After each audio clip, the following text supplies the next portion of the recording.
এই যে তোর গোকুল, মানে পুরোহিত মশাই তখন পুজো করছেন, আমরা সবাই এখানে বসে, হঠাৎ সবার সামনে গোকুল বাবা ছাগল হয়ে গেল। কি ভয়ঙ্কর কাণ্ড ঘটে গেল ভাই, কি ভয়ঙ্কর কাণ্ড ঘটে গেল। আরে এসব কি বলছিস তুই? এটা যে একটা ছাগল। সত্যি বলছি ভাই, সত্যি আমার চোখের সামনে সব ঘটলো। তিন করি একদম ঠিক হচ্ছে না বলে দিচ্ছি, কিন্তু আমার ছেলে আমায় ফেরত দে। এসব গাঁজাখুরি গপ্প আমি বিশ্বাস করি না। এই তো তোর ছেলে রাধানাথ তোর চোখের সামনে দাঁড়িয়ে রয়েছে। আমি নিশ্চিত এটা সেই ব্রহ্মদত্তির কাজ যে আমার মোহরগুলোকে তা আবার পয়সা করে দিয়েছে। হ্যাঁ, তুই মস্করা করছিস আমার সঙ্গে? হ্যাঁ, মানুষ কখনো ছাগল হয়ে যায়? নিজের চোখে না দেখলে আমিও বিশ্বাস করতাম না রে ভাই। ব্রহ্মদত্তি সব পারে। এখন বুঝতে পারছি আমার মোহর কেমন করে তা আবার পয়সা হয়ে গেছে। ঠিক আছে, আমি এক্ষুনি কাজীর কাছে গিয়ে নালিশ করছি। তারপর যখন কাজীর পেয়াদা তোকে লাঠি পেটা করবে, তখন আমার ছেলে আমায় ফেরত দিস। তোমাদের দুপক্ষেরই কথা শুনলাম, তবে যা বুঝলাম তা সুবিধের নয়। এভাবে মোহর তামার পয়সা হয়ে যাওয়া, বাচ্চা ছেলে ছাগল হয়ে যাওয়া, এ ভারী খারাপ লক্ষণ। বেশ বুঝতে পারছি ব্রহ্মদত্তি এবার পুরো গ্রামটা সাবার করবে। আমি আজ রাতেই কালু ওজার কাছে যাব, তার সাথে দেখা করে সব বলবো। সে নিশ্চয় প্রতিকার করবে।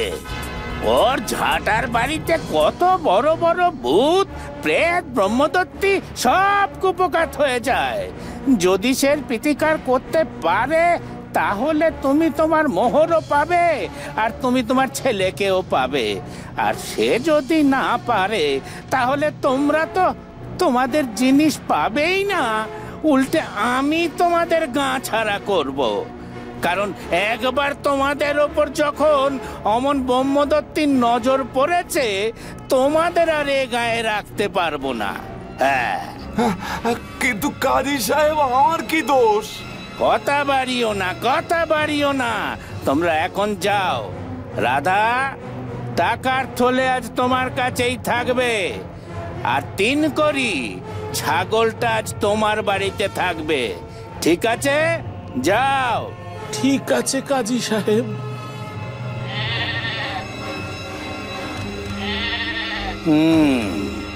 বেটা ভেবেছিল আমার চোখকে ফাঁকি দিয়ে পালাবে। এমন দয় দিয়েছি যে কাল সকালের মধ্যেই তামার পয়সা মোহর হয়ে যাবে।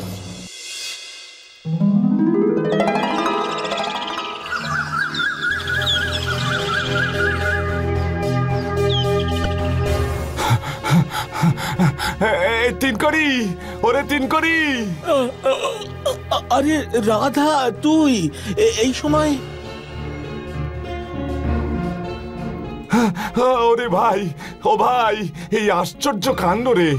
ভোরবেলা উঠে দেখি তোর থলের সব তামার পয়সা সোনার মোহরে বদলে গেছে। হ্যাঁ, তাই নাকি? কই দেখি দেখি দেখি। এই দেখ। সত্যি তো, তার মানে কাজী সাহেবের বন্ধু গুনিন ব্রহ্মদত্তিকে তাড়িয়ে দিয়েছে। তাই হবে ভাই। এবার আমার ছেলেটাকে ফেরত দে ভাই। দেখ না, আমার ছেলেটাও বোধহয়। দাঁড়া দেখি ছাগলটা বদলে তোর ছেলে হয়েছে কিনা। বাবা,